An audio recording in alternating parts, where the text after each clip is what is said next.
자, 이제 겨울이 깊어가고, 자, 12월 달도 이제 금방 시작된 것 같은데 벌써 오늘이 8일이죠, 8일. 의원님은 정말 참 세월을 거스른 사람 같아요. 얼굴이 왜 그래요? 왜 안 늙어요, 기분 나쁘게. 오늘 우리 집에 이제 도우미 아줌마가 오래됐거든요.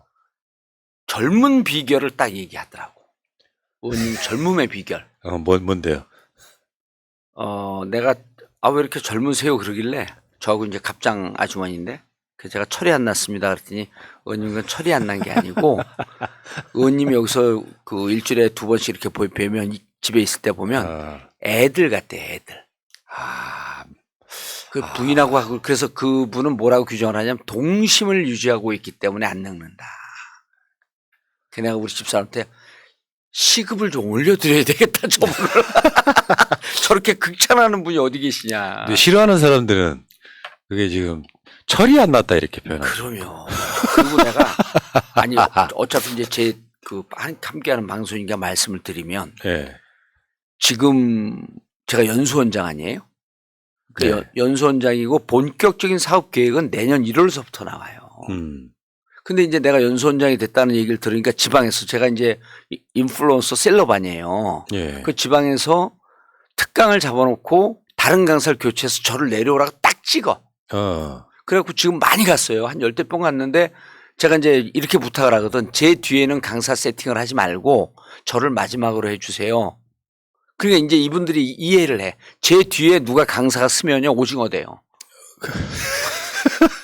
이 뭔 말인지 이해가 돼. 예, 막 열기가 끌어올렸다 뒤에서 졸리면 안 되잖아. 근데 어쨌든 찍어서 오는데 최고위원분들이 연수원장 시켜놓으니까 혼자 특강 다닌다 이렇게 오해하는 거야. 혼자. 예. 참. 그래서 내가 아니다. 지금 찍고 본격적인 사업 계획은 내년 1월부터 하는데 최고위원 중심으로 연사가 다 배정이 되어 있습니다. 라고 하는데도 여기저기서 왜 정봉주한테 특강 들었다 좋다라고 하는 사람도 있고 뭐 부정적인 사람들도 있는데 여기 가는 데마다 계속 정봉주 그러니까 최고위원들 삐진 거야 일부가. 일부가. 예. 왜 당신만 스포트라이트 받아 이거지. 예. 나는 그 특강 안 가도 스포트라이트 받거든요. 새날에서 이렇게 받고 있잖아. 아니 그거를 우리 푸나님 제가 그걸 제 캐릭터 오랫동안 보셨으니까 아시잖아요. 네. 살다 보니까 스폿을 받은 거지 내가 일부러 카메라인데 들이대갖고 스폿 받는 적 봤어요? 그냥 캐릭터가 그래. 스포트라이트 받게 돼 있어. 돼 있어. 그리고 우리 지금 집회하는데도 연사 나오라 그래도 제가 안 나가잖아요. 그 억지로 피하는데도 피하는 골목 가면 골목에서 또 찍고 있어. 야, 근데 의원님 저기 집회 나가가지고 연설하면요 피가 끓어요. 보는 사람이. 그래요? 동조가 돼갖고. 그래서 혈압들이 올라간다 그랬나? 그러니까 연수원장 했는데 지역에서 요즘은 시도당이 잘 돼 있어갖고 다 알아서 연사를 자기들 세팅을 하거든요. 네. 콕 집어서 왔는데 지금 벌써 당내에서 정봉주 연수원장 시켜놨는데 혼자 돌아다닌다? 괜히 시켰다? 지금 사람들 진짜 못됐어 이렇게. 아니야, 그런 얘기가 있는데 그래서 우리 최고위원님들 중심으로 또 이제 셀럽들도 있잖아요, 많이. 그분들 중심으로 연수를 잘 준비하고 있다. 이런 말씀을. 지금 말씀하신 게 이제 갑자기 내일 방송할 게 오늘 한 이유가 그것 때문이잖아요. 예, 내일은 또 청주 특강이 있단 말이에요. 1시에. 뭐 내려가서 돈 받는 것도 아니고. 그럼요. 그냥 무료봉사 아닙니까? 그렇죠. 이제 가끔 미안하니까 오니까 형님 여기 우리 못 주게 돼 있지만 제가 그냥 사비로 기름값만 좀 드릴게요. 이러고 뭐 이제 조금 주는 분들이 계시고. 근데 그런 것도 안 받으면 또 실례야. 안 받으면 뭐라 그러지. 돌아서서 돈 좀 있다 그러지. 건방을 떨고 말이야. 그냥 받아야지. 자, 먼저 시작하실까요? 뭐 인사도 안 했는데 뭐 이렇게 말이 기세요. 철이 안 나서 그래. 어제 가갖고 또 더 라이브 가서 또 김재원 또 살짝 주물러주고 왔잖아. 그 김재원이요? 예. 뭐 공천 받기 어렵다는 그 김재원? 아니 근데 김재원 우리가 띄워줘야 돼요. 좋은 사람이야. 예. 가까운 사람은 뭐 좋은 사람이라고. 그럼요. 김재원이 김호준 공장장 건드리는 거 보고 저 사람 진짜 철이 안 났구나. 정봉주보다 철이 없구나 생각했구만. 둘이 잘 놀아요 그래도 공장장하고. 자, 알겠습니다. 출발! 전혀 다른 시각의 최고급 정치평론 정치천재 정봉주 지니어스정 36번째 시간입니다. 정봉주 민주당 교육연수원장 나와 있습니다. 예, 안녕하세요. 교육연수원장 정봉주입니다. 예. 근데 지금 보니까 정봉주 TV는 아직 안 나가고 있어요? 아, 그래요? 예. 오늘 나가지 말라 그랬어요. 왜요? 편집해갖고 내가 금요일 날로 이제 우리는 동시방송 안 하고 금요일로 아주 딱 세팅을 해버리려고. 요거 딱 편집해서. 예. 좋네. 예. 본인 대화만, 본인 말씀만 편집한. 잘라내는 건 없이 중간에 광고 한번 누가 노달라서 광고 살짝 넣고. 예. 그리고 자막 넣고. 그렇게 하시려고? 예. 제가 또 편집을 배웠잖아요, 요즘. 요즘 잘 하시더라고. 편집을 배워갖고. 이제 그게 보통이 아닌데. 예. 자, 참, 아까도 그런 이야기를 나누셨지만, 교육연수원장이 된 이후에 제가 봤을 때는 우리 의원님이 신나 보여요.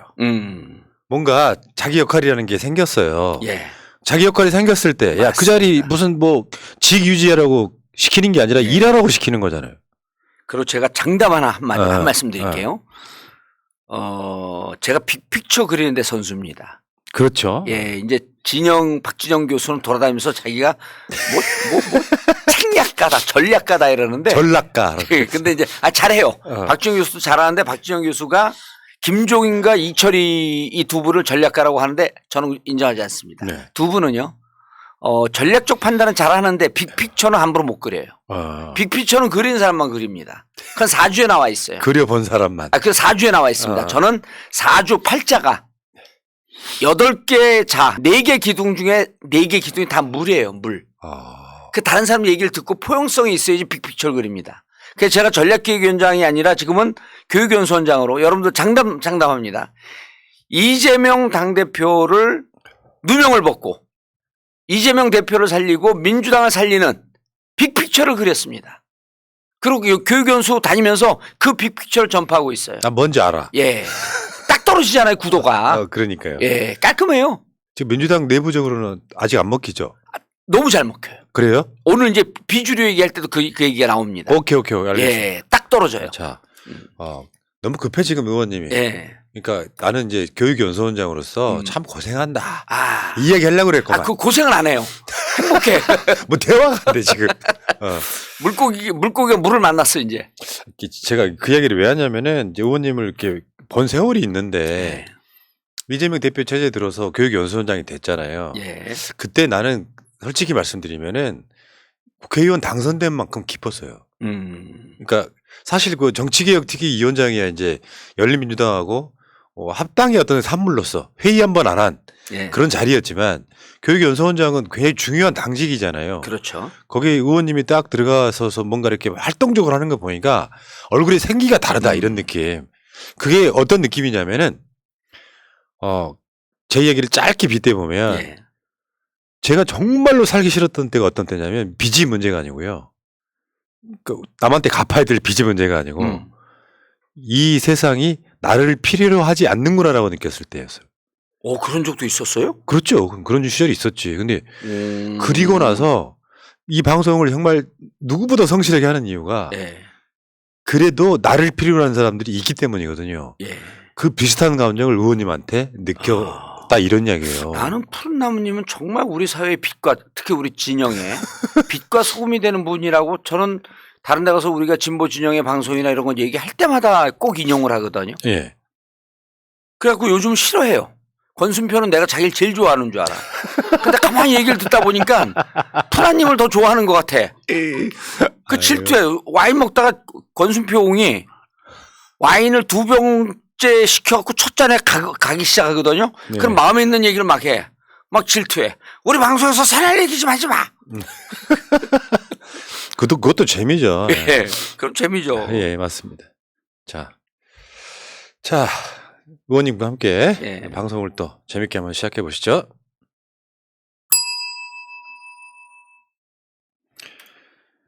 자, 지금 민주당 이야기 먼저 하고 2부에서는 국민의힘 이야기가 있습니다. 지금 그러니까 전체적인 맥락은 그래요. 의원님도 그렇고 우리 정청래 최고도 그렇고 민주당의 내부적으로 별로 그 내부 분열 없다. 이게 이제 전체 판을 보는 사람한테는 보이는데 언론만 보는 입장에서는 내부 분열이 아주 도드라져 보이게 보도가 나오니까 그게 굉장히 큰 어떤 문제인 것처럼 언론들이 지금 갈라치기를 하고 있잖아요. 좋아하죠. 그리고 좀 그 클릭 수가 올라가요. 저번에 양문석 박사가 예. 그 다른 방송에서 한 이야기인데 소위 말하면 문제적 인물들이 예. 윤석열은 비판 안 하고 이재명만 비판하냐 그게 아니고 그 사람들은 윤석열을 비판하는 건 언론에 안 나오고 예. 이재명 비판할 때만 나오잖아요. 예. 그러니까 그 사람들은 이재명만 비판하는 것처럼 물론 그걸 알면서도 적절하지 않은 시기에 뭔가 이야기를 꺼내는 행위 예. 그 행위들이 한두 명 나오면은 민주당 내부 분열이 있다 이렇게 보도를 하지 그렇죠. 않습니까? 예. 요거를 이제 그 언론 구조적으로 설명을 드리면 언론인들 기자들의 가장 큰 룰 법칙 중에 하나가 개가 사람을 물면 기사가 안 나오지만 사람이 개를 물면 기사가 나온다 이런 표현이 있어요. 그러니까 사람이 개를 물면 특이한 현상 아닙니까? 지금 민주당 169명 의원이 윤석열을 비판하면요 169분의 1이에요. 그렇지. 원 오브 댐이에요. 그런데 이재명 대표를 공격하면 the one, 그렇지. the only one 이 되기 때문에 기사가 나옵니다. 그것도 기사 입장에서는요. 조중동은 일부러 갈라치기 하고 싶은 생각도 있지만 또 하나는 인터넷 기사 조회수가 2배, 3배 뜹니다. 그렇지. 영업용이에요. 영업용. 일타쌍피입니다. 네. 국힘에는 민주당 내에 분열이 있다라고 얘기하면서 국힘에게 점수 따고 회사에서 너 민주당 비판 기사를 잘 찾아내네 라고 하면서 잘했네 칭찬받고 클릭수 올라가고 일타삼피죠. 네. 그러니까 그들이 기사를 쓸 수밖에 없습니다. 그리고 의원들은요. 이게 철학적 백그라운드가 없으면은 이 기사 나오는 게 과연 나한테 옳으냐 그러냐라고 하는 판단을 해야 되는데 그 판단 없이 카메라만 들이대면 들이대는 거예요. 네. 자, 그래서 제가 오늘 이분들의 주장과 이분들의 행태를 장담컨대 제가 제일 잘합니다. 왜냐면요.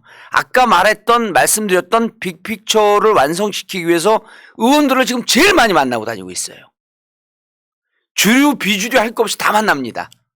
친명, 친낙 다 만납니다. 당대표 출마하십니까? 아니야, 그거 아니에요. 아니고 의원들의 생각을 알아야 되는데 지금 의원들이 여러분 네. 너무 웃기는 게 이해해야 되는 게 의원들이 언제부터요? 고위 입법 공무원이 됐어요. 고위 입법 공무원이 돼갖고요. 의원들끼리 요즘 밥도 안 먹습니다. 술도 안 먹어요. 그러니까 의원들끼리 소통이 단절이 돼 있어요. 우리 민주당 내 의원들끼리 단절되어 있으니 국힘과는 대화가 될까요? 예. 한 라인이 없습니다. 국힘의 사정을 몰라요. 저는 국힘에서 저하고 대화하는 의원들이 한 20명쯤 됩니다. 방송에서 만난 분들, 또 오다가다 만난 분들, 그리고 국힘만 전문으로 하는 블로거들이 있어요. 그분들 쫓아다니면서 정보 얻고. 자, 일단 민주당 얘기니까 민주당 의원들끼리 대화 안 합니다.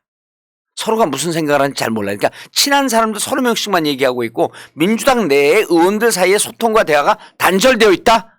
박영선 의원이 무슨 얘기하고 이현욱 의원이 무슨 얘기하는 게 오늘 주제이지만 그 이현욱 의원과 박영선 의원은 주위에 있는 다른 의원들을 만나서 의견 교환을 하지 않았다. 라고 하는 게 제가 낸 결론입니다. 아, 그렇구나. 예. 그래서 노골적 반명 이현욱 의원이 임계점으로 다가온 느낌이다. 민주당이 사당화되어 있다. 이현욱 의원의 뇌피셜입니다. 그리고 이 결이요. 박영선 의원하고 비슷하잖아요. 나 두 분 비판하는 게 아닙니다. 이분들의 뇌의 구조를 인지과학적 측면, 심리학적 측면, 정치공학적 측면으로 분석하고 있는 거예요. 자, 박영선 의원이요. 느닷없이 공천권 포기 선언. 자, 공천권 포기 선언으로 공천권이라고 쓰고 뭐라고 읽냐 하면 민주당은 사당화되어 있다. 같은 얘기입니다. 그렇지. 같은 말이지. 민주당의 공천권을 느닷없이 얘기를 왜 하죠? 박영선 의원이? 그래서 박영선 의원은 통화해보고 확인하진 않았지만 제가 파악한 심증은 이겁니다. 박영선 의원이 서울시장 나갔었잖아요. 지난번에는 송영길한테 밀렸단 말이에요. 아니, 출마를 안 했죠. 출마를 안 했죠. 그 전에 재보궐선거에서 완패하고 난 다음에 2022년 올해는 출마 안 했어요. 그리고 송영길 대표가 출마했고요. 박영선 의원이 다시 서울시장을 노리고 있고 송영길 의원도 서울시장 노리고 있는데 기간이 4년이 너무 깁니다. 그래서 저는 박영선 의원의 머릿속을 들어가 보진 않았지만 마음속을 들어가 보진 않았지만 박영선 의원이요. 2024년 국회의원을 찍고 서울시장을 가고 싶어하는 속내를 노출시켰다. 공천권 포기하면이라고 하는 건 뭘 얘기한 거죠? 이재명이 공천 행사하게 되면 내가 공천 못 받을 것 같은데 이재명 공천 포기하고 국민들에게 민심을 물으면 나는 어딜 가든 공천이 될 것 같은데 나 국회의원 나갈 수 있게끔 특히 서울 지역에 국회의원 나갈 수 있게끔 이재명 대표가 역할을 안 했으면 좋겠다. 이재명 대표가 역할을 한다는 얘기 했었나요? 한 적 없죠. 근데 본인이 보기에 기존의 당대표들은 역할을 했었기 때문에 이재명 대표도 역할을 할 것이다. 이렇게 지레짐작을 한 겁니다. 자, 여기 박영선 의원의 생각이에요. 두 번째. 자, 이현우 의원 지금 몇 선이죠? 3선입니다. 당내에서요. 당원 당규를 만들진 않았지만 만들자고 하는 의견이 있었지만 못 만들게 위헌적 요소가 있어서 못 만든 게 뭐냐면 동일지역 3선 제한제입니다. 제가요. 웃기는 그거가요. 이제 얘기 스토리가 나오잖아요. 예. 이현우 의원은 인계점 다가온 느낌이다. 민주당 상한 인계점 다가온 느낌은 본인 느낌이에요. 괜찮아요. 느끼세요. 안물안금. 그리고 이 인계점 다가온 느낌을 누가 의논했죠? 주위에 있는 몇몇 사람들 보좌관들하고 의논했겠죠. 보좌관들은 듣고 싶은 얘기만 했을 터이니 이현우 의원에게 이게 점점 부글부글합니다. 이게 반명사에서 부글부글합니다. 이런 얘기를 해줬을 거죠. 제가 얼마 전에 무슨 회의를 하는데 보좌관들 한 10명 앉아 있는데요. 보좌관들이 다 분석을 해요. 근데 그 잘못된 분석을 해? 그런데 그 보좌관들한테 얘기했어요. 너 이거 조사를 한 거냐? 보좌관들도 뇌피셜만 얘기하고 있어요. 의원들만 자기들끼리 정보 교환을 안 하는 것이 아니고 보좌관들도 안 합니다. 그리고 그런 보좌관들의 의견을 들은 의원들은 그 판단하죠. 자, 인계점으로 다가온 느낌 보좌관한테 들었을 거예요. 왜? 보좌관이 우리 이현우 의원은 그 얘기를 듣고 싶어 하니까 그 얘기를 했겠죠. 자, 사단화된 느낌 뭐냐면 이현우 의원은 이거예요. 자, 3선 제한제 있고 홍익표 의원은 중구에 있다가 중구하고 또 어디죠? 그 신당동 목적이니까 중구에 있다가 서초 을로 갔잖아요. 박경미 의원인가 박미경 의원인가 그분이 안 나간다 그러니까 그쪽으로 갔단 말이에요. 그래서 내가 홍익표 의원도 만났습니다. 같이 식사하고 만났어요. 홍익표 의원한테 왜 갔어요? 그랬더니 저하고 사이가 좋아요. 누가 다 좋은 분이 아주 인격이 훌륭해서. 왜 갔습니까? 그랬더니 당에서 3선 제한하고 어쩌고저쩌고 하는데 괜히 밀려갖고 가는 것보다 쪽팔리잖아요. 내가 미리 여기 박 위원장님이 이제 출마 안 하신다 그래서 이쪽으로 왔습니다. 그리고 자기가 고등학교 때인가 어디까지 서초동에 살았대요. 그 지역에 양재동 쪽에. 연고가 있구만. 네, 연고가 있고 잘 갔습니다. 왜냐하면 거기가 서초을이 내가 한번 나가고 싶어 했던 지역이거든요. 그래서 제가 그 지역 조기축구 이런 분들 다 잘 알아요. 잘 갔다. 난 당신 존중한다. 훌륭하다. 자, 이현우 의원은요. 3선 제한에 걸릴 것 같아 본인이. 그리고 이재명 대표는 3선 제한을 칠 것 같다는 자기 지레짐작을 한 겁니다. 그래서 이현우 의원, 박영선 의원 둘 다 공천권 때문에 얘기를 하고 있다. 사실은. 예, 자기가 팩트 정리해 줄게요. 제가 이재명 후보한테요. 이재명 대표한테 얘기했습니다. 3선 제한을 해야 됩니다. 이재명 대표가 변호사 아니에요. 법률 해박한. 그거 강제적으로 이렇게 미는 거 그거 옳지 않습니다. 난 동의하지 않습니다. 전당대회 전에 이 얘기를 해요. 또 이재명 대표의 특징은요. 한 번 입 밖으로 내 말 꼭 지키는 스타일이에요.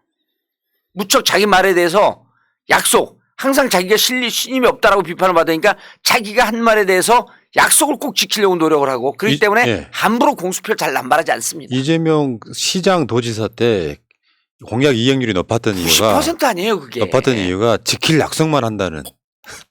내가 3선 제한제 이거 해야 됩니다. 제가 다 공개할게요. 안민석 의원한테 제가 이렇게 얘기했어요. 안 의원 이번 최고위원 나가세요. 나가는데 3선 제한하고 중진들이 용퇴해야 된다. 다른 지역으로 가야 된다 하면서 본인이 초등학교 4학년 때까지 부산에 살았으니 그 지역으로 가겠다면서 부산으로 지역구를 옮겨라. 그 지역위원장하고 협의해서. 그리고 그날로 오산에서 출발해서 부산까지 20일 동안 걸어라. 그럼 최고위원 1등이다. 안민석 의원이 아침에는 나간다 그랬다. 그 다음 날은 안 나가고 이렇게 왔다 갔다 하다가 결국 안 나갔는데. 국회의장도 그랬잖아요. 국회의장도 안 나갔죠. 이게 국회의장은 뭐 이제 안 나가길 잘했는데 어쨌든 당대표 안 나갔잖아요. 저 최고위원. 그때 제가 준 아젠다가 3선 제한이에요. 자, 그러면 당의 3선 이상 의원들은 제일 큰 고민이 뭐냐면 3선 이상 의원을 동일 지역 제한이니까 다른 험지로 가라고 하는 당의 요구가 있을 것이다. 그리고 이 주장을 이재명 대표가 할 것이다 라고 이현우 의원은 지레 짐작하고 있는 겁니다. 자, 두 분은 이미 공천권으로 갔어요. 하고 싶은 얘기는 이겁니다. 이재명 대표님, 공천권 행사하지 마십시오. 지금 당원당규는 어떻게 되어 있냐면요, 하위 20%에게 페널티를 주게 되어 있어요. 이거 웃기는 짬뽕이에요. 페널티를 언제 주냐면요, 제가 예를 들어 푸나님하고 경선을 합니다. 제가 그 경선인데 현역 의원이에요. 현역 의원 평가 지수가 나오잖아요. 그 현역 아닌 분들은 평가 지수가 안 나옵니다. 근데 평가 지수가 나오는데 둘이 여론조사 했어. 여론조사 공개하는 그 순간에 페널티를 내가 받았는지 안 받았는지 그때 알아요. 아, 그렇구나. 이거 진짜 개똥 같은 당원이에요. 당원 당규예요. 그러니까 그때 20%를 안고 20% 있는 게 그때 알았으면 그때 창피를 당하면서 떨어지는 거예요. 20% 페널티 먹으니까. 근데 그게 이해찬 대표 때 유일하게 있었던 거고, 그 전에 2016년, 2012년 때 그때는 계속 뭐가 있었냐면 하위 20%는 미리 컷오프를 시켜버립니다. 그리고 하위 20% 페널티가 있어도 미리 알려줘야 돼요. 너는 페널티가 있기 때문에 이번에 경선 나가면 될 확률이 없다. 그럼 미리 해줘야 되는데 당일날 공개하는 게 어디 있습니까? 이 표를 까면서. 잘못됐네. 잘못했죠. 네. 그래서 저는 최소한 당대표에게 이렇게 제안을 했어요. 페널티를 미리 공개하든지, 그럼 미리 공개하면 하위 20% 컷오프 시키는 거거든요. 이재명 대표가 그건 문제가 많기 때문에 안 합니다 이래요. 뭐 요건 직접 묻진 않았는데 그 주위에 있는 분이 지금 당원당규 했다가 이현우 의원이 저렇게 사당한다고 아각거리는데 지금 당원당규 손댔다가 이거 큰 오해받습니다. 그래서 지금 당원들은 부글부글 끓거든요. 왜? 그 8월 전당대회가 끝나자마자 당원당규를 바로 손보겠다고 약속한 게 정청래, 장경태 이런 의원 최고위원들이에요. 근데 지금 당원당규 손 안 대고 있지 않습니까? 천상 이것은 경선관리위원회가 만들어지면서 공천관리위원회가 만들어지면서 거기서 개정을 해야 돼요. 장경태 혁신안. 예. 하자면. 이제 장경태 정치혁신위원회가 만들어졌기 때문에 거기서 이제 안이 나오겠죠. 이제 앞으로 또. 그래서 실질적으로 지금 이원욱, 박영선 의원님 걱정하지 마십시오. 이재명 대표의 머릿속에는 공천에 대한 생각이 없습니다. 그리고 하위 20% 컷오프 시킬 생각 없고요. 이거는 당에서 당 의원들이 민의를 모아야 됩니다. 그 다음에 3선 이상 동일지역 3선 이상 금지 조항, 이거 이재명 대표가 넣기 힘들다라고 얘기하고 있어요. 자, 그럼 여러분들이 우려하는 걸 이재명 대표가 안 하겠다는 거예요. 그리고 할 동력이 없다고 얘기를 해요. 근데 왜 이렇게 염려하죠? 이현욱 의원님, 박영선 의원님 이렇게 걱정이 되면 한번 만나보세요. 아, 당대표 면담하기 그렇게 어렵습니까? 그래서 저는 이분들을 향해서 용기 없는 자의 항변이다. 그런 느낌이 있어요. 있잖아요. 왜 뒤에서 뒷담을 깝니까? 암만 인간이 호모사피엔스 7만 년 전에 호모사피엔스가 느닷없이 머리가 좋아진 게 언어의 힘이라고 하지만 언어는 뒷담화로부터 발달한 거거든요. 그래서 당대표를 만나고 물어봐야죠. 그러니까 이런 측면이 있다고. 나 좀 봐줘. 이런 측면이 분명히 있어. 그러면. 근데 이런 건 있어요. 민주당에 제가 이런 논란들이 어제 막 부글부글 끓을 때 사석에서 한 말인데, 일단 기본적으로 이분들이 정치를 잘 모르네. 민심이라는 게 예를 들어서. 그러면. 국민들이 윤석열이 하는 건 지금 문재인 대통령이든 이재명 대표든 정치 보복이야. 예. 라고 다수의 사람들이 생각을 하고 있잖아요. 그러면 이재명 대표의 소위 사법 리스크라는 거에 대해서 저게 사실인가 보네? 이 기정사실화에 대해서 한 발언들이잖아요. 예. 사실이라고 기정사실화돼서. 근데 정치 보복이라는 입장에서 저게 조작은 아닐까? 너무 과하게 지금 정치 보복하는 거 아닐까? 이 시각으로 바라보는 시각이 없이 예. 사법 리스크가 나오고 막 각종 남북이 말 이런 게 막 보도가 되니까 이재명 했어. 그러면서 그걸 기정사실화 시켜가지고 언론에 딱 나오면서 본인이 튀는 방식으로. 예. 이럴 때는 스크럼 짜고 일단 정치 보복을 막아내는 게 우선이거든요. 근데 저 검찰이 주장하는 게 기정사실인 것처럼 마치 유죄인 것처럼 하고 주장을 한다는 것 자체가 진짜로 정자도 모르는 사람들이네 이런 생각이 들었거든요. 예. 그리고 지금 맞습니다. 정확한 지적을 해주신 거고요. 제가 오늘 이 새날 방송을 통해서 폭탄 선언할게요. 이재명 사법 리스크에 대해서 문제가 있을 것 같다라고 하는 고민하는 의원님들이요. 인터넷에서 검색하고 정봉주 전화번호 하면 뜨거든요. 저하고 공개적으로 토론을 합시다. 공개하는 게 좀 쪽팔리면 저를 부르세요, 방으로. 그랬으면 좋겠다. 저는 의원님들하고 점심 오찬하는 게 어디가 제일 좋냐면요. 국회의원 떨어진 사람들 여의도 어제 이제 우리 집 사람하고 가다가 자기야 나는 오늘 1시에 당사에서 이제 회의하고 왔거든요. 당에 가거나 국회의원회관 가면 그렇게 행복해. 나 호모폴리티쿠스 만나봐. 그러니까 우리 집 사람이 당신이 덜 떨어진 거야. 다른 사람들은 떨어지면 여의도 약속 안 잡습니다. 광화문에서 만나요. 네. 여의도 오기가 치욕스럽다는 거예요. 그래서 내가 그랬어요. 치욕스러운 게 아니라 본인 스스로 치욕스럽다고 생각하는 거다. 다른 현역 의원들이요? 아무 생각 없습니다. 나는 제일 좋은 장소가 의원회관 각 의원실에 가서 거기서 도시락 까먹는 거예요. 그래서 모든 회의를 잡으면 내가 오찬 어디서 할까요? 다음 주 화요일날 정청래 최고위원 만나는데요. 형 우리 근데 바빴고 우리 방에서 도시락 먹으면 어떡하 해서 제일 좋은 안입니다. 근데 다른 떨어진 의원들은 회관 안 가요. 그래서 제가 이제 드리는 말씀 현역 의원들이 제가 변호사는 아니지만 몸소 국립선언을 수차례 들어가면서 몸소 법률을 체험한 사람 아니에요. 그러니까 이 사법 리스크 대장동 일타 강사 아닙니까 제가. 그래서 저한테 물어보세요. 그 저하고 토론해갖고 남욱 주장 뭐 그 정영학 주장 이런 사람들 주장이 이렇게 나오는데 당신의 생각은 어떠냐고 나하고 토론하시자고. 제가요 방송에서 좀 이렇게 세게 얘기하잖아요. 1대1로 만나면요 그냥 무슨 인절미 떡 같아요. 부들부들해갖고. 의원님 TMI. 아니 TMI가 아니라 그래서 제가 별명이 이거잖아요. 묘설이에요 묘설. 묘하게 설득된다. 있잖아요. 그래서 여러분들 너무 그렇게 뒤에서 얘기해갖고 언론 나오는 거 박용진 의원도요. 그리고 다른 분들 저 조금 박해 해갖고 뭐 유시민 장관 요즘 깠다 그러는데 저기 김혜영 요즘 정보도 없었고 뭐 헛소리하고 뻘짓하고 그러는데 궁금하면 저한테 연락하세요. 그리고 이재명 대표가 이런 걸 어떻게 자기 입으로 직접 얘기를 합니까? 얘기할 것도 없잖아요. 네. 알겠습니다. 방송 진행 좀 하시자고요. 진행 중이에요 지금. TMI라니까. 그래요? 죄송합니다. 뭐냐면은 예. 이재명 대표가 취임 100일 동안 진짜 외쳤던 건 민생이잖아요. 예. 그 와중에 이재명 사법 리스크라 그래서 막 검찰이 소설 써가지고 투척하지 않습니까? 예. 그러면 제가 생각했을 땐 그래요. 저도 방송하다 보면은 한 10년 가까이 하다 보니까 굉장히 많은 패널을 만나잖아요. 예. 근데 본인 혼자 튀고 싶어 하는 사람들이 가끔 캐릭터가 있어요. 팀이 움직여서 해야 될 이야기를 예. 본인이 먼저 5분 먼저 일찍 이야기하는 거 있잖아요. 그것도 정봉주하고 찍는 사람들이 많아. 나 미치겠어 진짜.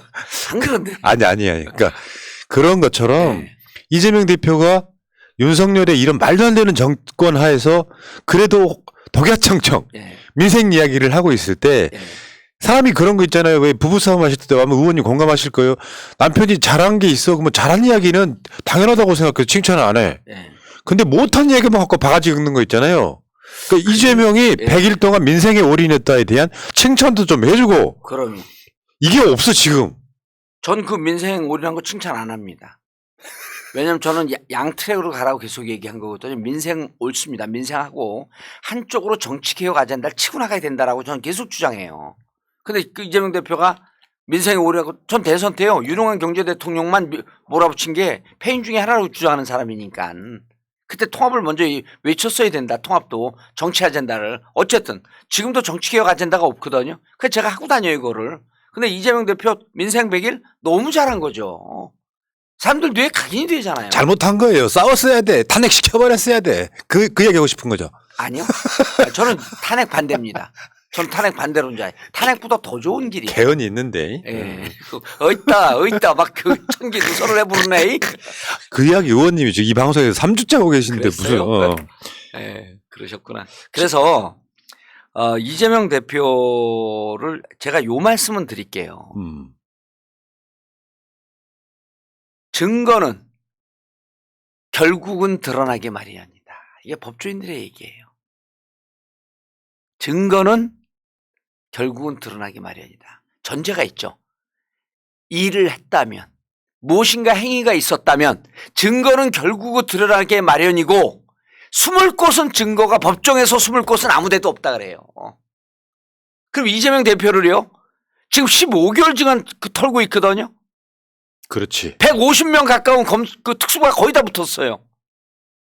그러면 했다면 이재명 대표의 증거는 나와야 되는 거예요. 말이라도 한마디 했을 거 아니에요. 이게 무슨 저수지라면 내 목숨 거기다 좀 쟁여줘. 그 사람들 다 얘기하면서 서로 녹음하는 사람들이더만. 정영학, 남욱, 이만배 다 녹음하는 사람들이더만. 갤럭시 폰 쓰면서 자동 녹음하고. 이만배 기자님이니까 기자들은 다 갤럭시 폰입니다. 왜? 자동 녹음 기능 설정.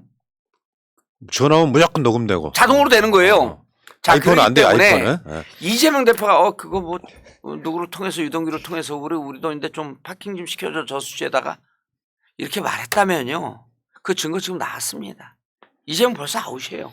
그래서 했다면 증거는 법정에서 숨을 곳이 없다. 이게 법률 용어입니다. 이재명 대표 증거가 뭐가 있어요. 그리고 아니 무슨 탄착점에 계속 돌아다녀. 아니 무슨 고정관초에 숨어서 다니나? 처음에는 배임 횡령으로 이재명 걸려고 그러다가 그다음 정치자금으로 걸려고 그랬다가 뇌물로 걸려고 그랬다가 또 다시 정치자금으로 왔다가 지금 정치 공동체로 걸려고 그러다가 뭡니까 탄착점이. 그래서 이런 논쟁을 디테일한 논쟁을 다 얘기를 해줄 테니까 저한테 연락 좀 하세요. 010-4336-0515. 지금 미쳐버리겠어. 문자 빗발치기. 010-4336-0515. 의원님들 연락 좀 주세요. 어쨌든 이야기를 한꺼번에 다 해버리셨는데 이게 사실은 사법 리스크라는 표현 자체가 프레임이잖아. 프레임. 예. 이게 이재명은 죄가 있어. 예. 당대표 하면 안 돼. 이게 당대표 경선할 때도 계속 등장했던 건데 실제로 경선할 때 그 다른 주자들 박용진이라든지 하는 다른 주자들이 사법 리스크를 엄청 이야기했는데 아직까지도 안 나오고 있어요.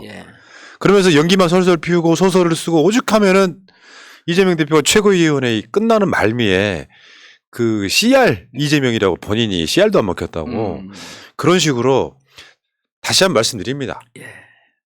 어차피 문재인 정부 때 검사들도요 친명은 아니에요. 그러면 근데 그 사람들이 이재명이 뭘 한다고 그 이재명을 봐주고 하고 말고가 어디 있습니까? 결국에는 아직까지 사실상 드러난 증거는 단 한 가지도 없고 지금 전원 전문만 난무하는. 그렇죠. 이 리스크라고 하는 게 우리가 이제 우려하는 것은 한명숙 총리 건처럼 돼버릴까봐. 그렇게 안 됩니다. 의자가 돈을 받았다. 그래서 유죄가 돼버린 상황이 오면 안 됩니다. 왜냐면요. 한명숙 총리의 재판보다 이 기사 쏟아진 숫자가요. 30배, 50배 많습니다. 국민들이 너무 많이 알게 됐어요. 그러니까 진술 증거로 유죄를 때리기가 너무 어렵습니다. 그리고 지금 남욱이 전 나발 분다 그러는데 남욱이 나발 불고 다니는 건 다 전문 증거예요. 예? 그리고 뭐 본인이 캐스팅 해놓고 그 마지막 얘기가 얼마나 골 때린 줄 아세요? 본인이 캐스팅 해놓고 발연기를 지적하는 게 좀 다 웃기네요. 뭐 이랬잖아요. 남욱은요 지금 그 뇌물 그다음에 법적 문제 때문에 피고인이거든요. 그럼 남욱은 누구하고 싸워야 되죠? 자기를 감옥에 넣으려고 하는 검찰과 싸워야 되잖아요. 어제 그 발언 자기는 검찰과 한 편이란 얘기예요. 그러니까. 느닷없이 왜 이재명하고 싸우죠? 남은 갈 길 바쁜 사람이에요. 왜 이재명을 겁니까? 그럼 이재명이 걸었고 이재명이 뭐 주범이다 이렇게 돼갖고 증거 나오면 최소한 자기는 공범 내 종범입니다. 못 빠져나가요 그래도. 그렇지. 근데 어제는 검찰과 나는 동일체다라고 하는 걸 인정한 거예요. 아이고. 우가. 김만배가 남욱을 우가 이렇게 불렀더만. 그래요? 외자니까. 그리고 일단 이름에서 보면 우기는 우기겠죠. 남욱이는 우기겠죠. 아니, 나 아무 뜻도 없어요. 남욱은 이름이 우기겠죠. 그러니까 욱해서 그런 거 아니에요? 우리 방송 아주 저질러 만드시다. 남욱이 이름이 넌 우기겠지. 계속 우겨라. 계속 우기어라예요. 너의 이름은 우기어라. 또 그렇게 말장난 할 수 있어. 나 무기야. 나 무기야. 그 무슨 뜻이에요, 그거는? 이재명 잡는 무기야. 나무기. 검찰에 이재명 잡는. 승이 있으면 이무기 되네. 나 무기야. 이재명 잡으면 용으로 승천하는데 용이 안 됐고 이무기 되네. 참네. 아이고. 이재명 잡는 무기야 그거로 줄이면 이무기. 아이고. 용이 돼야 되는데 그래서 용이 안 됐고 이무기 되니까 우리가 뭐라 그래? 용령 죽겠지. 원님 우리 방송 개판해요? 뭐. 나 무기겠지. 그러니까 사실은 그런 거죠. 다시 한 말씀드리지만 지금 대장동 재판을 유심히 들여다보면 증거가 없긴 없나 보다가 핵심인 것 같고. 그럼요. 그리고 뭐 다시 한 말씀드려요. 한 200분 말한 것 같은데. 150일을 털었잖아요. 15개월. 이재명 대표 측한테 김용통에서 얼마. 정진상 통해서 얼마.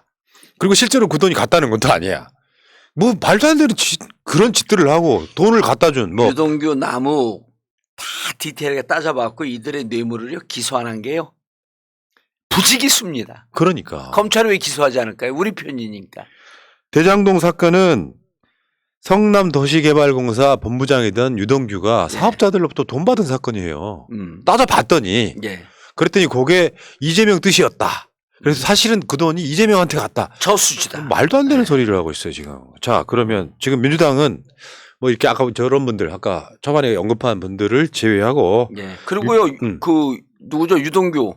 유동규가 저수지라 그랬잖아요. 네. 그게 무슨 뜻인지 아세요? 방송 개판 만듭시다. 네. 야 너 어디 살아? 그러니까 저수지 삽니다. 수지 살아 수지? 영인 수지? 예, 용인 아, 수지. 그래. 그래서 야 너 저수지라는 뜻이 뭐야? 그러니까 아 저수지 삽니다. 의원님이 다 좋은데 예. 그 말을 참았어야 돼. 사람들이 있잖아요. 어떤 주제에 집중을 하다가 갑자기 정봉주의 그 농담이 이제 의식의 흐름을 깨버리는 거예요. 아 그래요? 하지 말아야지. 여기 농담 끽 써놔. 오늘은 여기까지. 예. 민주당 해야 할 일이 뭐예요? 예. 어. 그래서 민주당이 해야 할 일은 아까 말씀드렸는데요. 민생 좋거든요. 예. 민생이 한 트랙에 있으면요. 정치당이기 때문에 정치 개혁을 치고 나가야 됩니다. 정치 개혁. 정치 개혁. 그렇죠. 정치 개혁은 뭐냐면요. 이런 거예요. 왜 민주당이 고민을 해봐야 돼요. 왜 윤석열 같은 반정치인을 지금 국힘이 무슨 짓을 하나 보면은 본인들이 정치적 능력이 없다고 하면서 자꾸만 외부에서 사람들을 수혈합니다. 윤석열 외부에서 끌어왔잖아요. 저 실패작이에요. 근데 또 한동훈을 끌어오려고 그래요. 또 실패합니다. 그럼 민주당 국힘은요. 반성을 못하는 거예요. 왜 우린 자꾸 외부에서 사람을 끌어올까? 정치를 불신하기 때문에 그렇습니다. 정치 불신의 근거는요. 양당이 머리채 뽑힐 때까지 싸우고 대가리 뽀개질 때까지 싸우는 이유가 소선거구제라고 하는 잘못된 정치 제도 때문에 그렇습니다. 동감. 그럼 이 소선거구를 어떻게 깨서 통합과 화합과 연대의 정치를 할 수 있을 것인가라고 하는 고민을 국힘은 못합니다. 왜? 정치적 실력이 안 돼요. 그 토론 구조가 안 돼 있습니다. 그럼 민주당이 이 소선거구제를 깨고 통합과 화합, 국민들에게 희망을 줄 수 있는 갈등을 해소할 수 있는 정치를 할 수 있는 길이 무엇일까라고 하고 있는 정치 개혁의 아젠다를 이재명 대표 입으로 내야 된다는 거예요. 그 장경태 최고위원에게 정치혁신위원회 줬거든요. 아 정봉주 명단 올렸더니 또 정봉주 안 된다고 또 빼는 거야 거기서. 나는 왜 이렇게 안티가 많은지. 아까 그것 때문에. 제가 하지 말라고 한 거. 농담. 농담. 뭐가 진실인지 모르겠을 알았어요. 때. 그래서 지금 민주당은 왜 이렇게 반정치적 인물이 정치권에 들어와서 혼탁하게 만드는가. 왜 우리는 아까 얘기했잖아요. 민주당과 국힘은 말도 섞지 않고 국회의원들은 고위 입법 관리가 돼갖고 6시면 퇴근을 하는가. 24시간 국가와 민족을 위해서 고민해야 되는데 정리합니다. 국가대표팀을 만들어놨어요. 국회의원 300명. 그랬더니 가서 조기 축구를 하고 있어요. 다 집에 동네 가갖고. 국가대표 국회의원은요. 동네 가서 조기 축구하고 상가 가갖고 거기서 표를 얻는 게 아니라 국가 정책을 통해서 언론을 통해서 명백하게 정책과 정치를 갖고 싸우면서 국민들에게 각인되죠. 근데 뭐 하고 있습니까?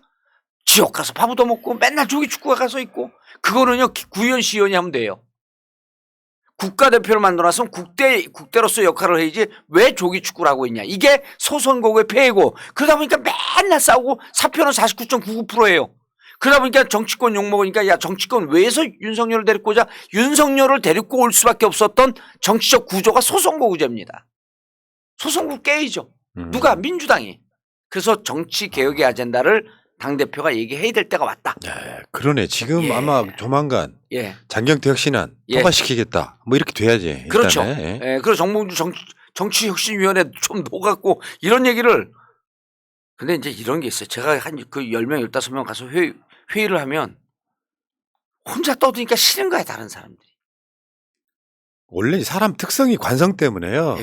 뭐가 바뀌는 걸 싫어해요, 원래.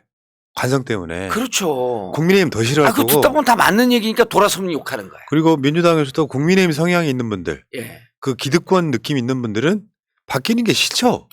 그걸 바꿔내는 게 정치잖아요. 근데 지금 169명 국회의원이잖아요.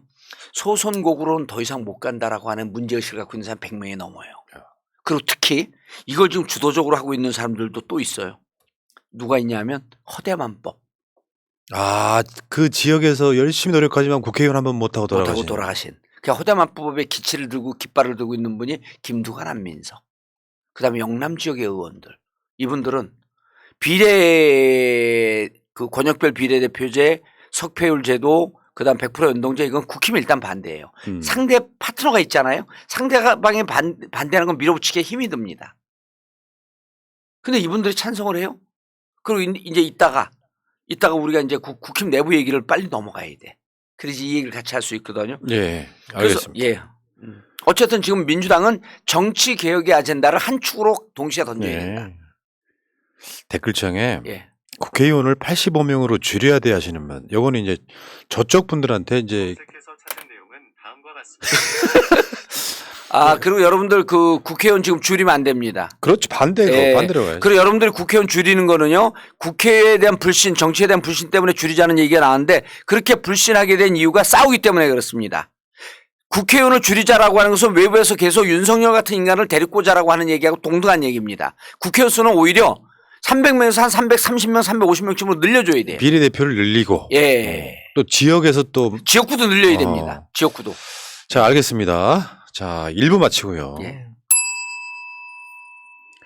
자, 이제 40분이 지났네. 민주당이 4분이 있다고 하면 국민의힘 더 심각하다. 민주당 4분 없습니다. 절대 없어요. 있다고 하면 그러니까 이게 이제 등치시키려고 그러는 건데 예를 들어서 지금 반윤의 거두 역사적 사명을 띠고 이제 우리 유승민 전 의원이 역사적 사명을 띠고 아마 이게 대선 경선 때 앙금이 지금도 남아 있는 것 같고 이것은 그러니까 유승민의 문제가 아니라 윤석열의 문제라고 생각해요. 그걸 풀었어야 되는데 못 풀었잖아요. 네. 어제 아침에 국민 공감이 떴어요. 예, 국민 공감. 네. 자, 이 공감이라고 하는 것은 철학적 배경에 대해서 원래 얘기해야 되는데 그러려면 방송을 3시간 해야 되니까 그렇게까지 못하고 자, 국민 공감이 떴는데 몇 명의 의원이 참여했냐면 71명의 의원이 참여했습니다. 71명 중에요. 회의 장소에 나왔지만 회의 장소에 들어가지 않은 사람, 명단에 들어가지 않은 사람이 장제원, 권성동입니다. 장제원, 권성동이라고 하게 되면 4인 부부 동반 모임에 나갔던 사람 아니에요? 윤한홍, 이철규까지. 그럼 친윤의 핵심이란 얘기예요. 그러니까 본인들 둘은 빠집니다. 어쨌든 쇼를 하는데 우습게 해요. 어설프게 해. 그러니까 연기 잘못하는 건 나무기만 연기를 잘못하는 게 아니라 장제원, 권성동도 연기를 못해요. 그리고 공부 모임이라 그랬습니다. 자, 그런데 이게 흘러온 역사적 전사가 있어요. 처음에 대선 때 윤핵관이라 그랬죠. 그 윤핵관이라고 하면서 수행실장인가 뭔가 하면서 장제원이 결국 윤핵관으로 들어가고 윤핵관이 그 당수가 되지 않습니까? 그 다음에 윤핵관이 민들레라고 하는 모임을 만듭니다. 민들레가 뭐의 약자인지 모르시죠? 민중, 국민의 소리를 듣는 그런 거겠지? 아니, 민심을 들어볼래? 유치해. 예, 그러다 결국 어떻게 되냐면, 아니, 안 들어볼래? 그렇게 해갖고 지금 국민 공감이 만들어졌어요. 근데 국민 공감을 만든 핵심 인물들을 제가 말씀드려볼게요. 총괄 간사가 이철규. 자, 4인 모임이죠? 4인 부부 동반 모임에 있었던 인물입니다. 자, 공보는 유상범 의원입니다. 검사장 출신으로. 그렇지. 윤석열의 입과 귀가 되겠다라고 하면서 이분이 유호성의 형. 유호성의 형이죠. 유호성 배우의 형. 이분들의 이제 그 악행들, 무슨 악행을 저질렀는가라고 하는 것은 제가 7시에 시작하는 정봉주, 거기서 조금 더 기니까. 자, 오늘이요. 새날 방송 이따가 시사 방송 끝나고 나면은 바로 가시면 되고요. 예, 그때 이제 자세히 이들이 악행을 하는데 유성범, 그다음에 박수영 의원은 저거죠. 50억 클럽 폭로한 사람입니다. 그리고 아주 여기는 그 이력도 짱짱해요. 성매수로 입건된 비서관을 해임했다가 한 달 만에 다시 씁니다. 그러면서 이것저것 그 구설수가 많이 오른 친구예요. 야, 훌륭하신 분이네. 예, 그 다음에 총무는 김정재 의원은 또 여성분이에요, 여성분. 이화여대 정치학과 나오고, 이분이 2019년 8월 31일 이런 논문을 씁니다. 이런 논평을 합니다. 또다시 드러난 조국의 위선, 사무실 꼭 보며 자위나 하시라. 야, 여성이에요, 여성. 저 여자 원래 문제적 인물이잖아요. 예. 그러면 그 다음에 2022년 한남로 올해 태풍 피해 있었잖아요. 포항 시내 곳곳에 따뜻한 한가에 힘나는 민생경제가 있고 50여 개 현수막 걸어서 비난을 받았던 사람입니다. 정신이 왔다 갔다 하는 분이죠. 한남동 피해 때문에 이 경상남북도가 그냥 착살이 나지 않았습니까? 영남 지방이. 그런데 플래카드 따뜻한 한가이래요. 아유. 아니 태풍에 물이 따뜻했나? 자, 그런 사람들이다. 예, 그런 사람이고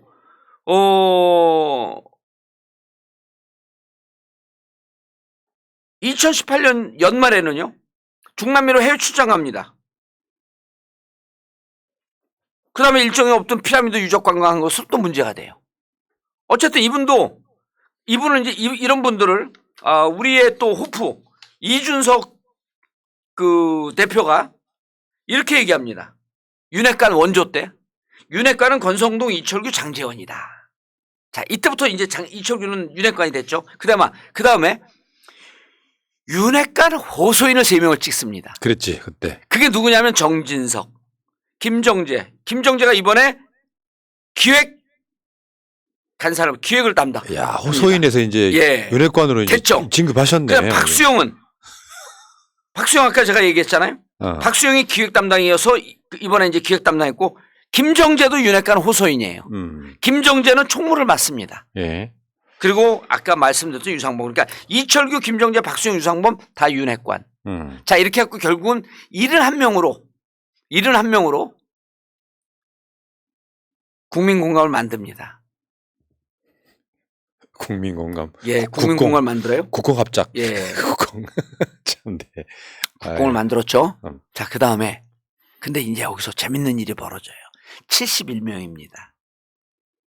71명 중에 충성도가 떨어지는 사람이 좀 일부 있겠죠. 자, 한 번도 연락받지 못했다는 사람들이 45명 범주에 강제적으로 들어갔어요. 신기하단 말이에요. 그 숫자는 왜 유지가 될까? 제가 그것 때문에 지금 이 중대선거구제 하자는 거잖아있지 않습니까? 자, 보세요. 71명의 숫자면 44명이 빠져요. 자, 44명의 숫자를 지금부터 추적을 합니다. 주호영 원내대표 나올 때 이영호 찍었던 분이 42명이에요. 똑같네 아주. 그 다음에요.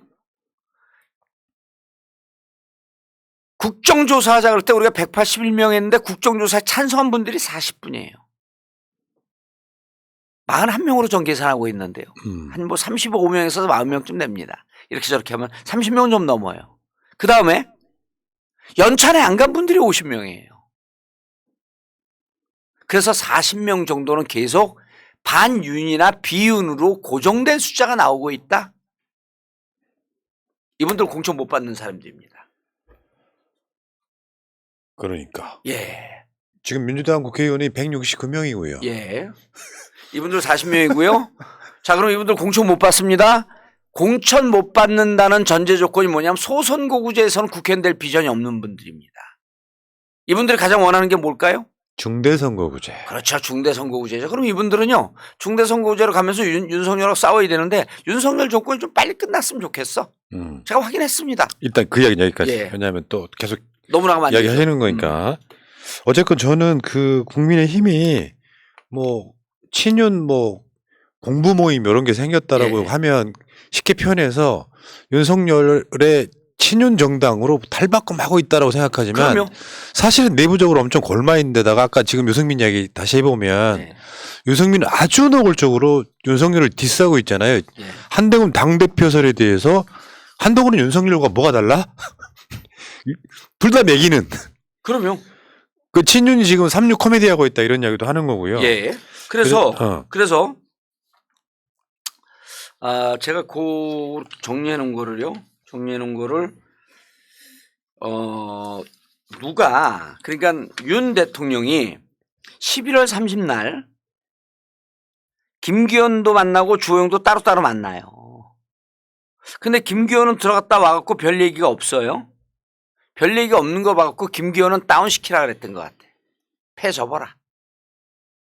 주호영 원내대표이기 때문에 당대표 못 나오지 않습니까? 근데 주호영이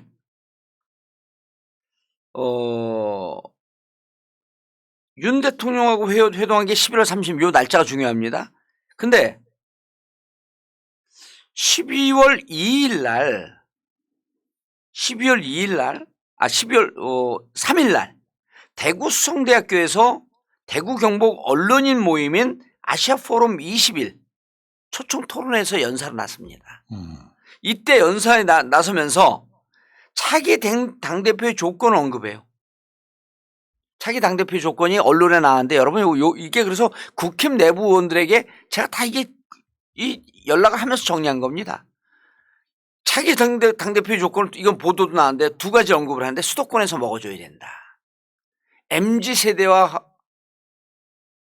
MZ세대에게 호소할 수 있는 호소력이 있어야 된다. 그러니까 유승민이 최경영의 시사톡톡인가 어디 최강시사에 나가고 얘기를 해요. 웬일로 주호영 의원이 나를 띄워줬네요. 본인이 수도권에서 먹어주고 MZ세대하고 소통이 된다. 왜냐하면 그건 말이 됩니다. MZ세대하고 소통하는 게 이준석이거든요. 이준석은 지금은 아니지만 지금은 서로 그 우호적 관계이지만 한때 유승민 개고 이준석이 이렇게 얘기하잖아요. 유승민 대통령 만드는 게 본인의 정치적 꿈이다 이렇게 얘기를 해요. 그러다 보니까 이준석이 보수 진영의 젊은 2030의 소구력이 있으니까 그걸 같이 먹어가는 유승민은 MZ세대 2030에게 소구력이 있다 본인이 이렇게 판단한 거예요. 자, 그러면서 현재 당권 도전을 밝힌 사람이 누구냐면 김기현, 안철수, 윤상현, 조경태, 황교안 요게 다섯 명 의사를 밝혔고요. 잠재적으로 권성동, 유승민, 나경원 이렇게 8명입니다. 8명인데 수도권 조건에서 탈락한 사람들이 4명이에요. 김기현 아웃. 그러니까 11월 30일 날 윤석열 대통령을 만나고 나와서 12월 3일 날 특강에서 이 얘기를 해요. 근데 이게 당에는 금도가 있어요. 정치권에는. 원내대표가 자기보다 윗직급인 당대표의 인선평을 하지 않는다. 아, 그렇구나. 그럼 이 사람이 인선평을 해요. 누가 했을까요? 대통령이 했다는 얘기예요. 대통령이 술자리에서 그냥 관저 만찬에서 그냥 나오는 그런 뉘앙스를 이야기했다는 거예요. 근데 이게 정리가 된 겁니다. 그래서 수도권과 MZ세대는 한동훈이다라고 자기들이 얘기를 하고 있는 거예요. 근데 아까 그 후보군 명단에 강신업을 왜 빼십니까? 강신업이요? 싫어하시는 거예요? 강신업이 요 기사 이후에 발표했어요. 강신업은. 국민의힘 네. 싹 바꾸겠다. 윤석열이 내 말은 듣는다. 강신업 변호사. 죄송합니다. 아유, 어처구니 없네. 예, 강신업 변호사 죄송합니다. 직업이 뭐예요? 예. 강신업. 그런 거 하지 말라니까요. 난 정치인 아니거든. 자, 이야기 좀 진행 좀 해보시자고. 예, 그래서 그러면은 지금 주호영이 한 얘기는 윤석열 대통령의 복심이었다. 의중이 노출된 거예요. 그래서 8명을 한 방에 싹 보내버립니다. 그 나경원 의원이 발견했죠. 나경원 의원도 기분 나빠하고. 자, 그러면 지금 주호영 원내대표 머릿속에는 한동훈 차출설이 강하게 들어가 있다. 그리고 여러분 어제 보시면요. 한동훈 차출설에 대해서 윤석열 대통령이 기분 나쁘게 생각했대잖아요. 그 법무장관의 역할을 잘하고 있습니다. 한마디 하면 될 걸 왜 기분 나빠하죠? 강한 부정은 긍정. 그냥 여론에 간 본 거 아니에요? 그렇죠. 지금 계속 간을 보고 있습니다. 그 다음에 이제 또 하나, 마지막 이제 중요한 게 시간이 다 돼가고 있기 때문에 지금 국힘이요. 70%가 당원 투표고요. 한 60, 70만 된다 그래요. 그 다음 30%가 여론조사입니다. 근데 이거를 8대2나 9대1로 바꾸겠대요. 당원을 90%, 민심을 10%. 이러면 당원 100%로 하지 뭐 하려고 민심 10%는 뭐 하려고 너. 민심 넣게 되면요. 여기서 유승민이 유리합니다. 무슨 역선택 방지정을 넣어도 그리고 이거를 8대2나 9대1이 우리 상황에 처지에 맞는지 여의도 연구소가 지금 돌리고 있답니다. 여의도 연구소는 무척 신뢰할 만한데요, 거기. 옛날에 실력이 민주연구원보다 월등했었죠. 월등히 낫죠. 지금도 그렇습니다. 그럼 7대3으로 했다가 왜 8대2나 9대1로 했겠죠? 7대3으로 돌려보니까 유승민이 된 거예요. 그래서 9대1로 바꾸자고? 그렇죠. 유승민 빡쳐가지고 그거 아니에요. 전대를 당원 90%는 삼류 코미디다. 예. 삼류 코미디잖아요. 예. 유승민 방지법 아니야 이게. 그렇죠. 유승민 방지법. 제가 장담할게요. 8대2나 9대1인데 결국 9대1로 바꿉니다. 9대1로 바꾸면요. 유승민은 마지막까지 간보다 결국 안 나갑니다. 당대표 출마 아니에요. 왜냐하면 당대표 출마했다가 떨어져서 탈당하게 되면 우스워집니다. 정치 생명 끝나버려요. 그렇죠. 그래서 당대표를 나가지 않고 나갈 것처럼 하게 되면 결국 9대1로 바꾸더니 그러면 저렇게 비민주적인 당에서 보수의 미래를 장담할 수 없다 하면서 이준석, 유승민 그다음 40명의 국회의원과 함께 나옵니다. 근데 소선거구제에서 이분들이 이길 수가 없어. 그럼 민주당이 화답을 해야죠. 그래 중대선거구로 가자. 이게 정치 혁신이기 때문에. 이게 드디어 220명 국정조사의 완성. 더 나가서 234명 탄핵의 완성. 탄핵 연대 완성이 되는 거예요. 그렇죠. 탄핵은 지금도 계속되고 있다. 신기하게 그 40명이라고 하는 게 예. 계속해서 맴돌면서 그러니까 지금 윤석열이가 윤핵관들 부르고 국힘 지도부 부르고 하는 게 그리고 지금 공부 모임인가 뭔가 만들고 하는 게 결국에는 탄핵이 무서운 거잖아요. 그렇죠. 탄핵이 무서워서 자기가 탄핵 숫자를 만들어줘. 그러니까 그 이야기 하고 싶었던 거예요. 탄핵이 무서워서 똘똘 뭉치자고 하지만 사실 지금 윤석열이는 그 총재 시절에 총재 역할 하고 싶은 거죠. 지금 이 입장에서는. 검찰총장 하고 싶어요. 검찰총장은 일사불란하잖아요. 네. 아유, 참. 제가 보기에는 어제 여러분들 71명 공부 모임 만든 걸 보지 말고 강제적으로 왕따 당한 45명을 보세요. 이분들은 갈 데가 돌아갈 곳이 없습니다. 사실 그래. 내일을 향해 살아요, 이 사람들은. 당내 분위기는 그런 거일 네. 거예요. 왜 이 사람들도 안 가고 싶겠어요. 근데 오지 말라는 분위기가 더 강하다고. 막 원심력이 작동하는 느낌이 알까. 오지 말라고 할 뿐만 아니라 너네들이 이미 공천 겟아웃 됐어. 공천 뺀지 먹었는데 뭘 당에 붙어 있니? 지금 민주당은 지금 딴소리 하시는 분들이 몇 명 안 되지만 국민의힘은 40명 넘게 있다는 거예요. 잠재적으로. 아니, 그럼 본인들이 가고 싶었어요. 연찬에도. 근데 초청장이 안 와. 나 밥 좀 줘. 윤석열 스타일이 이재명 대표한테 하듯이 유승민한테 하듯이 절대 사람 못 품잖아요. 그리고 그거는요. 푸나님 한 발 더 나가고 윤석열도 그 당의 분위기를 보고 배운 겁니다. 이들은요. 윤석열 기본적인 성격 자체가 반대 세력을 폭력적으로 제거하는 게 검찰 출신이기 때문에 몸에 배 있어요. 그런데 국힘 당의 정치적 정서하고는 너무 딱 맞는 거야. 2008년 18대 국회 때요. 제가 한마디씩 할게요. 2008년 18대 국회의원 때 기억나세요? 공천 학살되고 나간 사람이 친박연대를 만듭니다. 그렇지 생각해보니까 그래 이명박 때. 반대파를 정리하는 게 민주당처럼 토론과 민주적 절차로 정리하지 않고 제도와 룰로 정리하지 않고 그렇게 폭력적으로 정리합니다. 이명박 때 다 내쳐요. 박근혜를 지지했던 사람들은. 그러니까 그분들이 나가서 친박연대를 만들고 40명 가까운 국회의원이 됩니다. 용인에서 한성교도 되는 거예요. 세상에 친박연대라고 하는 당이 어디 있어요? 이것은 국힘이 폭력적 정적 제거의 방식을 늘 택한다. 2012년에요. 친박의 최경환이 있어요. 진박 간별사. 진박 간별사 정확하게 나오시네. 그게 어떤 방식이냐면 제가 그때 너무 인상적이어갖고 그 각 지역의 선거를 앞두고 출마하는 사람들이 선거 사무소 개소식 하잖아요. 예. 그러니까 최경환이가 관 곳은 다 친박이라는 인증을 해주는 거예요. 그게 진박 간별사. 야, 그 뭘. 그럼 나머지는 친박 아니니 진박이 아니니 아웃이라는 거예요. 그러니까 이게요. 무척 폭력적인 방법이거든. 지금도 71명 빼놓고 나머지 44명 공천 못 받았으 하고 하는 걸 어제 선언한 겁니다. 야, 진짜 이건 예? 너무 폭력적이다. 이준석 제거할 때 보세요. 이준석 제거할 때 뭐라 그랬어요? 첫 번째, 내부 총질하던 대표가 없으니까 잘 되고 있네요. 두 번째, 성매수, 경찰 측 증거가 나오게 되면 뭐 바로 제명하든지 해야겠죠. 그게 누구 노트입니까? 이번에 공보를 담당하고 있는 유성범. 유성범 그 핸드폰 내용이에요. 유상범. 그렇듯이 이준석 쳐낼 때 어떻게 합니까? 그런 글만 보는 것이 아니라 당원 당규를 개정하기 위해서 전국위원회를 2번 소집하잖아요. 야, 진짜. 이게 만약에 문재인 대통령 때 민주당이었다면 예. 언론들이 가만히 있었겠어요? 가만히 있죠. 여러분도 이 방송 들으면서 깨닫는 게 있을 거예요. 민주당 내에서 최고의 국힘 전문가네? 깔때기가. 맞습니다. 아니 왜 그러냐면 저들의 내부를 뇌피셜로 보면 안 돼요. 정보를 근거로 갖고 봐야지. 그러면 저쪽에서 최소한 적의 적은 누구 편이다? 우리 편이다. 적의 적은 동지다. 임보택 동주장입니다. 그러면서 국공합작을 한 거거든요. 이제는 우리는 드디어 이제 국공이 뭐예요? 국공이 공부 모임이니까 저거 안 돼요. 국민공감이거든요. 국공이. 우리 국공연대 하면 안 돼. 쟤들 국공을 만들었어. 국민공감. 우리는 40명과의 연대에 들어가야 됩니다. 그럼 합하게 되면 몇 명이 돼요?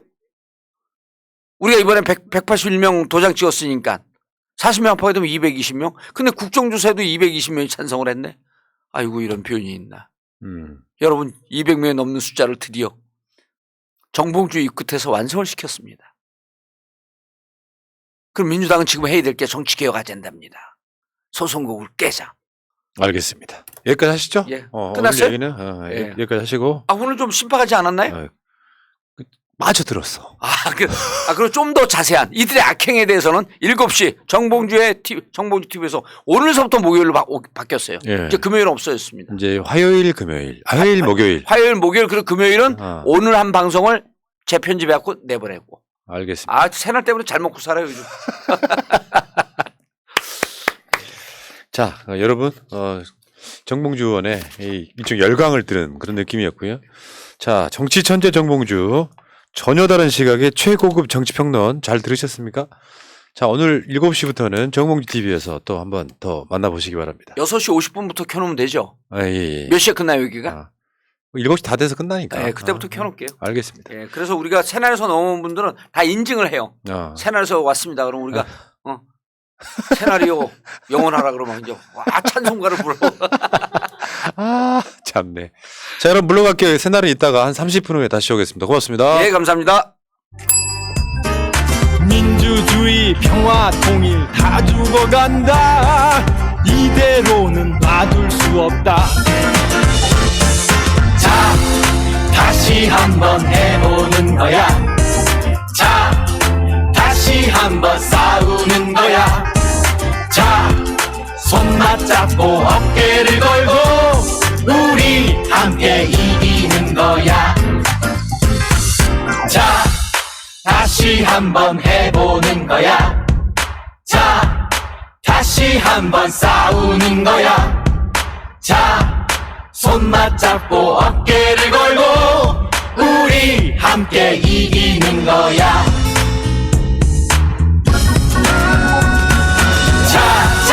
다시 한번 해보는 거야.